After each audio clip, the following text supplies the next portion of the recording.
When the main talking point after a football match surrounds not the kicking of a ball, but the racism one of the players is subjected to, then questions will be asked. These are scenes in last night's game in Spain's top league between Valencia and Real Madrid, as the Brazil international Vinicius Jr. points to the crowd when monkey chants ring out. The 22-year-old has allegedly been subjected to at least 10 racist incidents just this season. One included an effigy of him being hung from a bridge. Prosecutors dropped another complaint of monkey chants towards him, as they said they were only said a couple of times and lasted just a few seconds. In a scathing and frustrated social media post after the match, Vinicius Jr. questioned the league and country's willingness to tackle racism. It wasn't the first time, nor the second, nor the third. Racism is normal in La Liga. The competition thinks it's normal. The federation does too. I'm sorry for the Spaniards who don't agree, but today, in Brazil, Spain is known as a country of racists. And unfortunately, for everything that happens each week, I have no defence. I agree. In a response that's been characterised as victim-blaming and tone-deaf, the president of La Liga replied, "We've tried to explain to you what La Liga is and what it can do in cases of racism, but you haven't shown up to either of the two agreed dates that you yourself requested. Before criticising and insulting La Liga, you need to inform yourself properly." Today, the president of the Spanish football's governing body called those comments irresponsible and accepted change was needed. Tenemos un grave problema. Un grave problema que además a serious problem that also stains an entire team, an entire fan base, an entire club, an entire country. Spanish football has a huge global following. The soft power undeniably undermined by this incident, with one Brazilian government minister calling the Spanish government and football authorities criminal, with an undeniable acceptance of racism. The president of Brazil didn't go that far, but did open his G7 speech addressing it. It is not fair that a poor boy who is winning in his life, becoming one of the best in the world, is insulted in every stadium he goes to. I think it's important that serious measures are taken because we cannot allow that fascism and racism dominate inside a football stadium.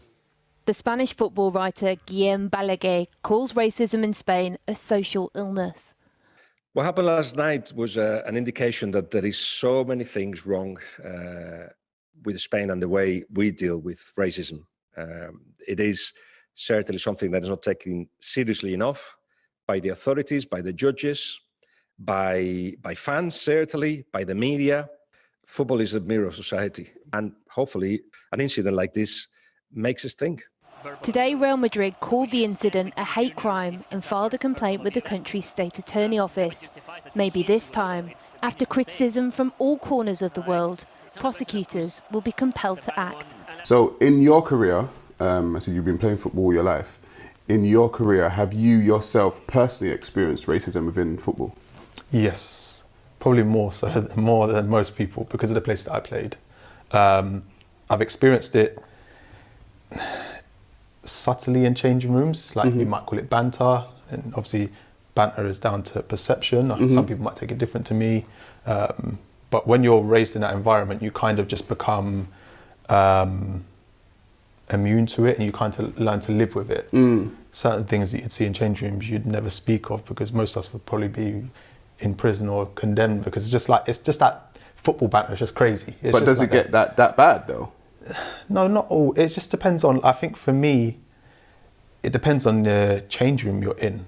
Like, it just depends. And it's just football. Like, that's all I can say. It's just football. You have to be there to understand it.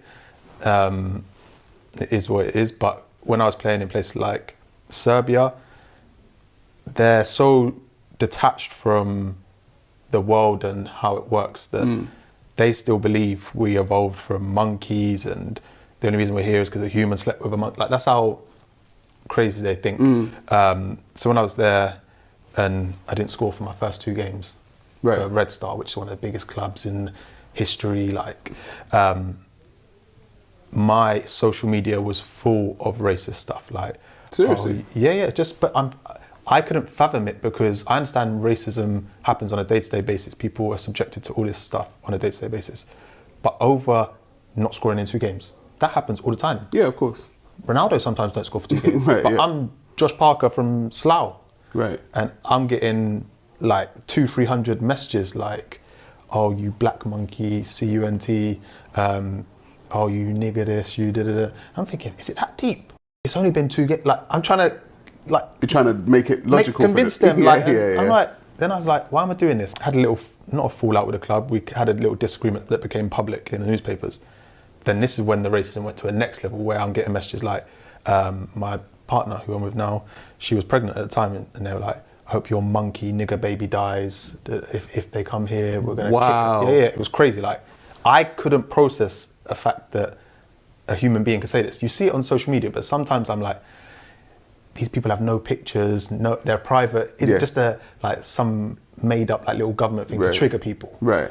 But when I was experiencing it, I can go on the person's profile and see them. See who it is. And I'm like, you're actually like round the corner from me. Like, and you're saying all this stuff, and it's not just like little kids saying it, it's like grown adults. And I'm just like, where do we go? Like, I don't think you can ever erase it. I don't think you can.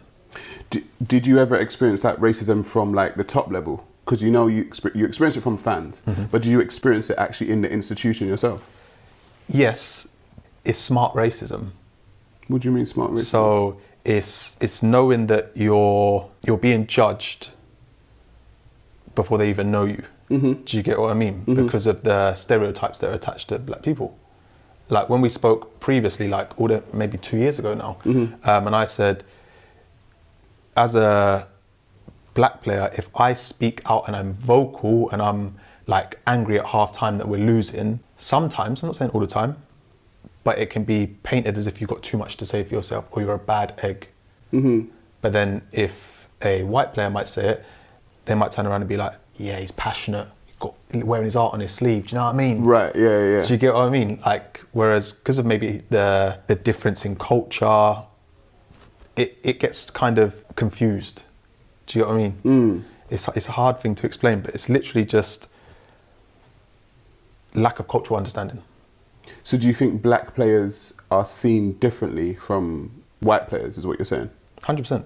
In my opinion, people might tell me different, but I think where we're raised quite rough and ready, if you know what I mean, like our parents always teach us, just be prepared, like this stuff happens, right? This happens, okay. This is what you might be subjected to. Right. So we always have that kind of, I wouldn't say, it's not a chip on the shoulder, it's just that like awareness of like, it's that street mentality, do you know what I mean? Right. Where you won't take anything, you won't take any nonsense from anyone. When you come into a professional environment, you're then told, drop that and don't be yourself, play the game.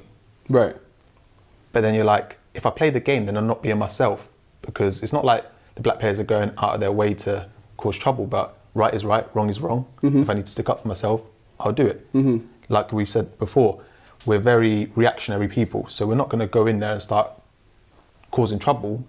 But if we feel like you're disrespecting us or you're treating us a certain type of way, we're going to speak about it and you're going to know that we feel that type of way. But then, oh, bad egg, always kissing his teeth, got his pants down, like, oh, baggy hoodie. Like, do you know what I mean? Like, it's just anything that you can be targeted for will be used against you, in my opinion. People might disagree, but that's just from what I have seen.